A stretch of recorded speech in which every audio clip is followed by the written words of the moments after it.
صاحب درود اور سلام یہ دو چیزیں ہیں، ایک ہی ہے یا الگ الگ ہے کچھ؟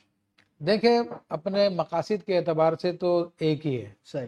لیکن صیغوں کے اعتبار سے الگ الگ ہے کہ درود میں رحمت کی دعا کی جاتی ہے اور سلام میں سلامتی طلب کی جاتی ہے، اور تو اپنے مفہوم کے اعتبار سے تو ایک ہی، لیکن صیغوں کے اعتبار سے الگ ہے، صحیح۔ لیکن دونوں کے فضائل ہیں۔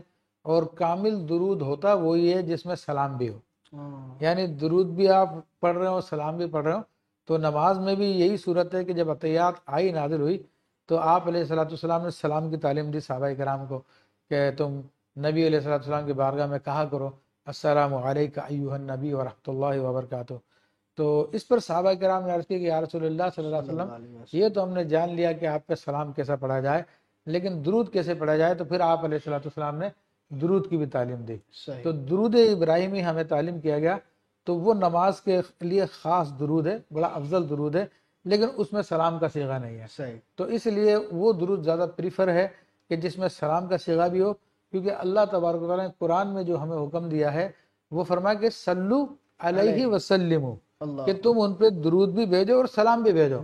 تو پھر وہ کامل درود ہوتا ہے جس میں درود اور سلام بھی شامل ہو جائے۔ صحیح صحیح صحیح۔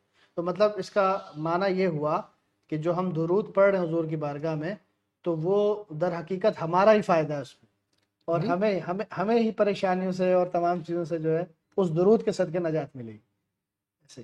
ایسا عظیم الشان ہمارا فائدہ ہے کہ علماء کرام نے یہاں تک لکھا ہے کہ جس نے زندگی میں ایک مرتبہ اخلاص سے درود پڑھ لیا، سبحان، وہ نجات پا گیا۔ اللہ اکبر، کیا بات، وہ نجات پا گیا وہ۔ کیا بات۔ اور اس کی وجہ کیا ہے کہ اصول یہ ہے کہ جب کسی شخص کی خدمت میں کوئی تحفہ پیش کیا جائے تو وہ شخص سامنے سے اپنی حیثیت کے مطابق اس کا جواب دیتا ہے، واہ واہ، اپنی حیثیت کے مطابق اس کا بدلہ دیتا ہے۔ کیا پیاری بات ہے، سبحان۔ ٹھیک ہے، تو اگر آپ کسی امیر کبیر کو دیں گے تو وہ بڑا تحفہ دے گا آپ کو جواب میں، اور اس سے بڑے کو دیں گے اس سے بڑا تحفہ دے گا۔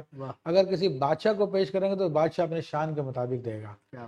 تو درود شریف دراصل نبی کریم صلی اللہ علیہ وسلم کی بارگاہ میں تحفہ ہوتا ہے جو اللہ تبارک و تعالیٰ سے عرض کی جاتی ہے اور اللہ تعالیٰ کے حکم پہ عمل کیا جاتا ہے۔ تو اب نبی کریم صلی اللہ تعالیٰ علیہ وسلم اور خود اللہ جل شانہ اپنی شان کے مطابق اس بندے کو جواب دیتے ہیں۔ تو جب اس بندے کو اللہ کی شان کے مطابق جو جواب ملتا ہے تو اس کی سارے کھوٹے کھرے ہو جاتے ہیں، اس کے سارے سیاہ سفید ہو جاتے ہیں، اس کی بدقسمتیاں غم سبھی راحتوں تسکین میں بدل جاتے ہیں، غم سبھی راحتوں تسکین میں بدل جاتے ہیں، جب کرم ہوتا ہے حالات بدل جاتے ہیں۔ اور کرم کیسے ہوگا؟ یقیناً جب حضور کی بارگاہ میں ہم یہ تحائف بھیجیں گے